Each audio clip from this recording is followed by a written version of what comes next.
guys, welcome back to Strategies of Missions and Leadership Development. Hope you're all doing well today. Last time we finished up our look at the medieval mission strategy, and today we're going to continue our look at the history of missional strategies, and we'll be looking at the early Reformation missional strategy.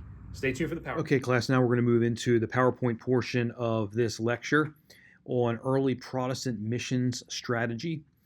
And we're going to be looking here today at the Protestant Reformation and just some introductory material about it. After Martin Luther nailed the 95 Theses on the church door in Wittenberg, Germany in 1517, the Protestant Reformation began. And maybe you know quite a bit about the Reformation from previous studies, but we know that Martin Luther, with his 95 Theses and his complaints and suggestions against the Catholic Church to reform what they were doing, mainly because of indulgences. That's really what started it. We know that the Protestant Reformation began. A curious fact is that the reformers, for the most part, lacked a real drive for missions. When you look at missionary strategy and just kind of a push for Protestant missions, it's going to take almost 200 years for Protestantism to really begin a missional movement. Now, that's not saying that there's not missions work going on. We'll see some mission work in the Protestant Reformation, and we'll see some mission work a little bit after that until the 19th century when it really explodes in mission growth. But missiologist Gordon Olson calls this time the Great Omission.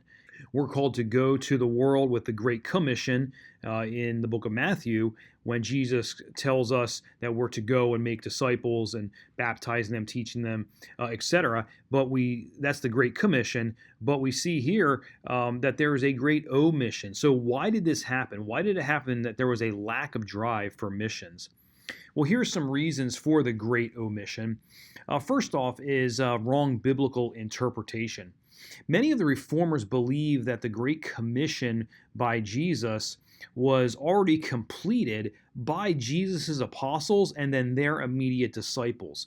So the going and making disciples and baptizing them and teaching them, all of that was more of an immediate command for the disciples, and they had already completed it. So they did not believe that Matthew 28:18-20, which is the Great Commission, they did not believe that that was an actual mandate that they had to follow. So wrong biblical interpretation. Number two, many of the reformers were preoccupied with physical survival. This was a time of turmoil for the reformers because as soon as they started rebelling against the Catholic Church, they put a target on their back. And so during the Reformation, you have different persecuting activities going on, and that could be from the Catholics towards the Protestants. There were even some Protestants that went after other Protestants, such as reformers going against the Anabaptists, which were radical reformers. We see all kinds of issues going on in the English Reformation, where you have Henry VIII going from Catholic to Protestant, and then his son was Protestant, and then when his son died, then his daughter, who was Mary, known as Bloody Mary, she was Catholic, and then it went back over to Elizabeth the First, who was Protestant. And all of these all of these things, there was persecution going on and people dying, especially under Mary. So there's just a preoccupation of physical survival. It was not a focus to, hey, let's call together some people to be missionaries and send them out. It was more like, hey, let's make it through the struggle that we're going through right now. I mean, and this was a real life and death struggle, and it did hinder missional activity. Number three, we see that there's limited contact with other religions. What takes place in Europe especially is that the reformers begin to collect into geographical areas. So you have Protestants that are like surrounded by Catholics all around them. And so many times these Protestants would be arrested, they would be placed in jail. If they didn't recant or didn't do what they were told, sometimes they were killed, martyred, burned at the stake. So there were Catholic enemies all around. So there was kind of limited contact going on. And then the reformers who collected there in their same belief groups, really they just tried to avoid the enemies of their faith. It was not like, hey, let's go evangelize the Catholics. because they know that if they went over to where the Catholics were, then they would probably be arrested and go to the stake. So they pretty much just kind of avoided enemies of their faith. And then number four, lack of organizations. So pre-Reformation, before Martin Luther, the monasteries were really the missional arm of the church. And so obviously pre-Reformation means the only church that existed was the Catholic Church. And the monasteries were the missional arm. They're the ones that were sending people out. The monks were going out. The monks ministered to people. And it was just basically the monasteries organization that did the missions. But then the reformers, when they come on to the stage and the Reformation occurs, they reject almost everything of the Catholic Church, to include monasticism. So they did not have any missionary organizational structure really set up for them. So you had centuries of Catholic missions going on because of monasticism. Now you have Protestants, and they had nothing. They didn't have any kind of missionary structure set up to take the faith out. So these are some reasons for the Great Omission. Continuing on, we have number five, the territorial church. The reformers actually wanted a territorial church where Protestant churches were in Protestant areas and Catholic churches in Catholic areas. And this will solidify down into an actual reality, because many of the little regions that make up the territories at war during the 30 Years' War were basically Protestant areas against Catholic areas. And so when you have a territorial church, you just kind of focus on your area and not really worry about other territories.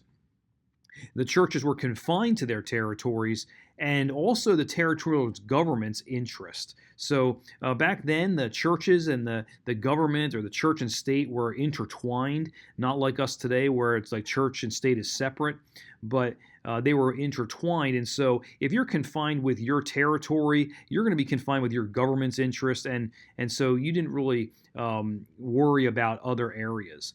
And then number six, we see the belief of Christ's return in their generation. This is kind of like their eschatology that they had, that the reformers believed that they were actually in the last days and that Christ was going to return during their time. They believed that they were the generation that was going to be there when Christ returned. And so if that's the case, they really didn't have any kind of long-term plan for missions, and they viewed that in any kind of long-term plan. Where's the church going to be in 30, 40, 50, 100 years?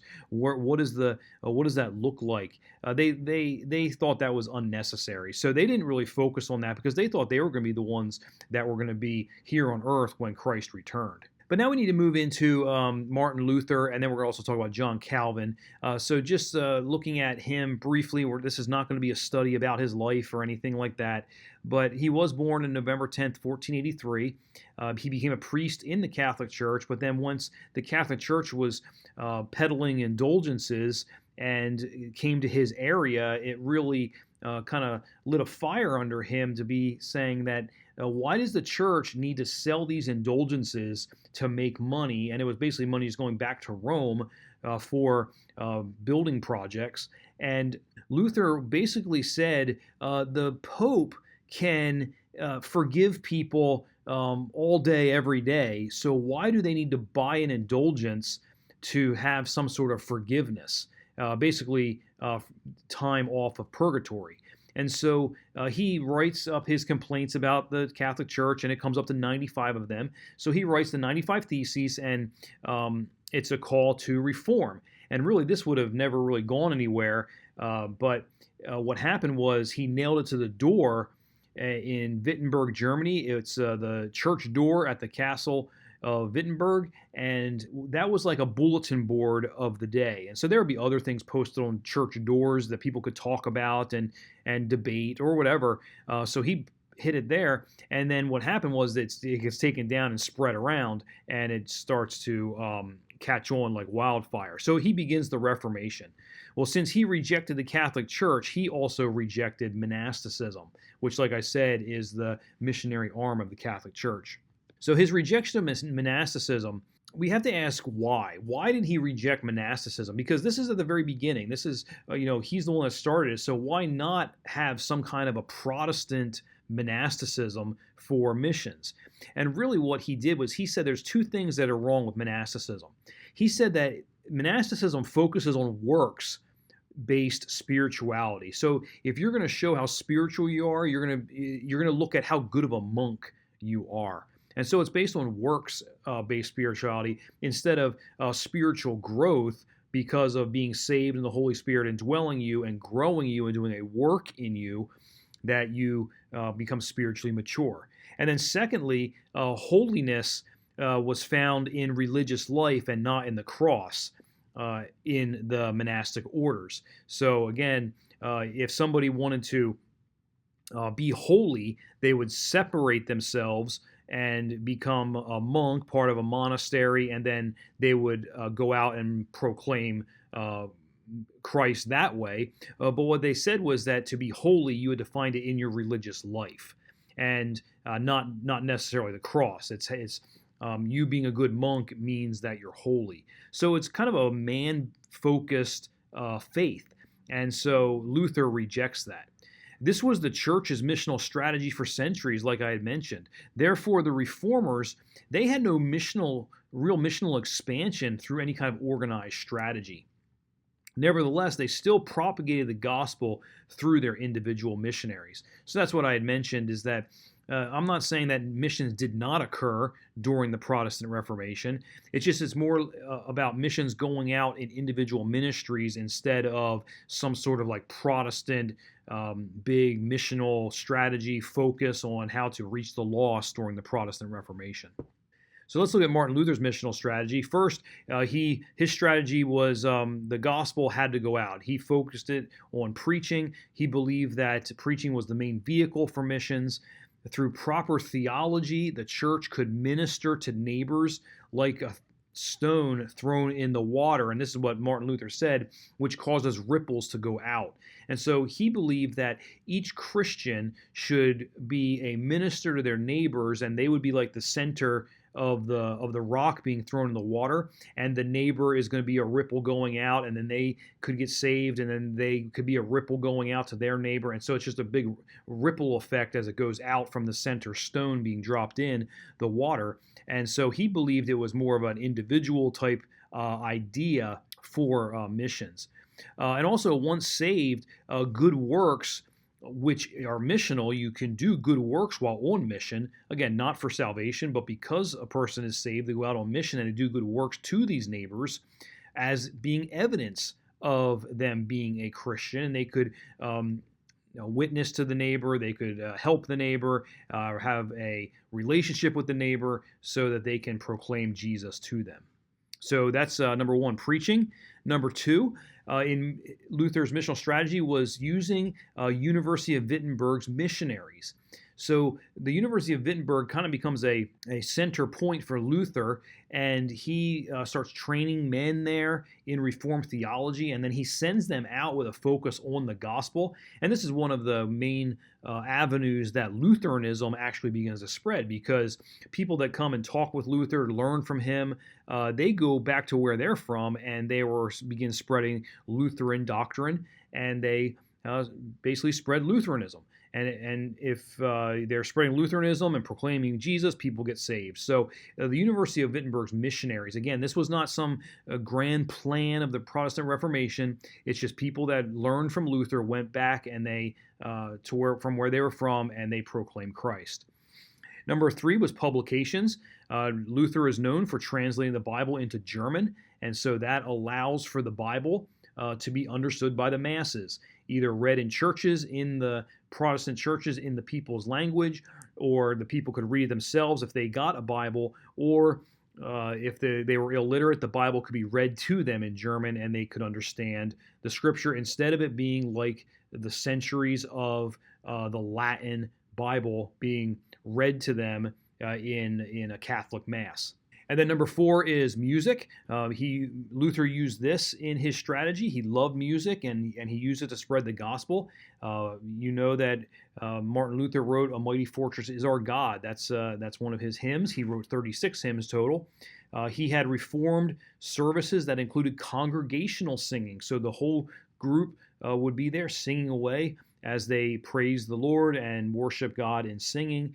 And these songs spread to other churches and were used in their worship.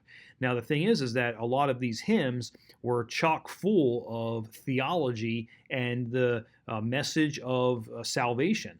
And so these songs going to other churches in other areas, the message of Jesus' salvation was going out. Okay, so that is it for Martin Luther's missional strategy. We're now going to go over to the next guy who's very well known, and that is John Calvin. And you see him there on the right. He was born July 10th, 1509. The Protestant Reformation started in 1517, so he was only about 8 years old when the Reformation began. So he's quite a bit later than Martin Luther. But he studied law at the age of 19, and then after his conversion at 24, he decided to settle down into a life of writing theology, and he writes his well-known Institutes of the Christian Religion, and that is shortened basically down to the Institutes, or Calvin's Institutes. So you see he has this kind of plan that he's just going to settle down into a nice Christian life and just write about theology. However, he makes his way to Geneva, Switzerland, and he ends up settling down there in Geneva, Switzerland, where he ministered there for many, many years. So there's some things that he does, and one of them is the Academy of Geneva.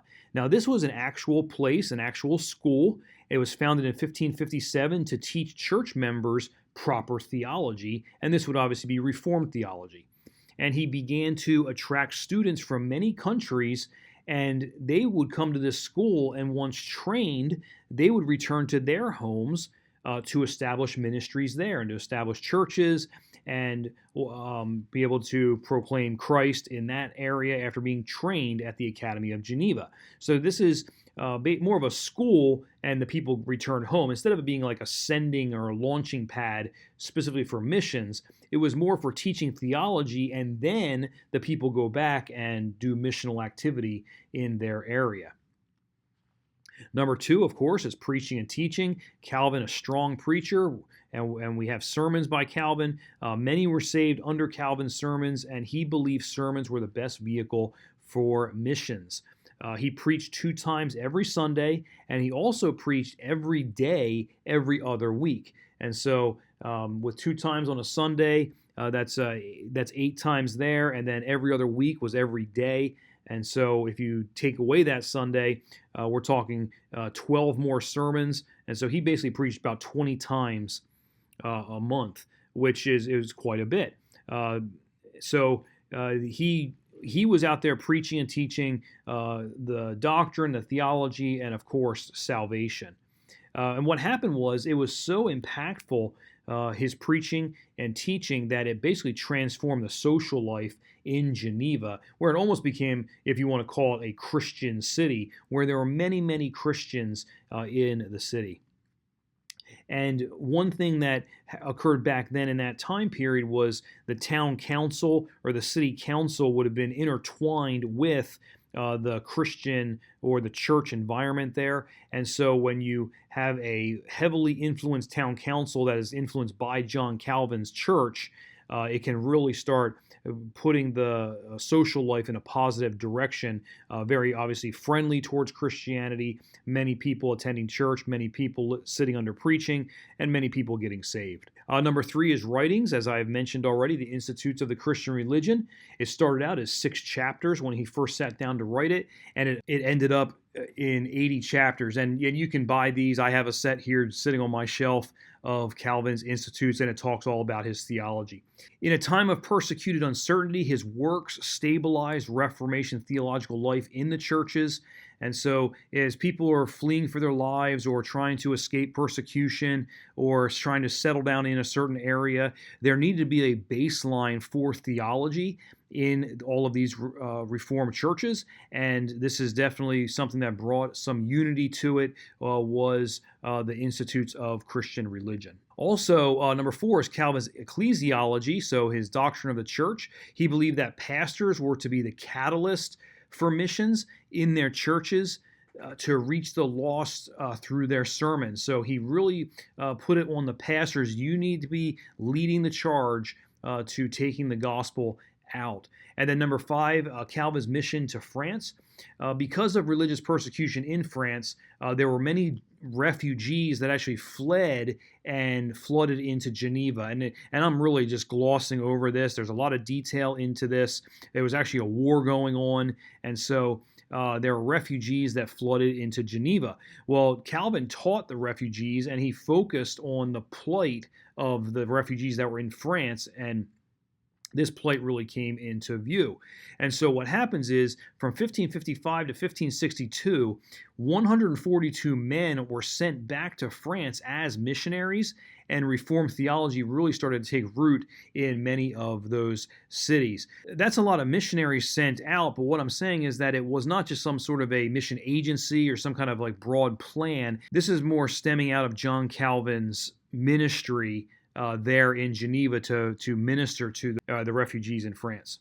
Okay, so that is it for our look at the early Reformation missions. I'll see you in a second. All right, class, that's it for today. Next time we'll be looking at the colonial missional strategy. I'll see you then. Have a great day.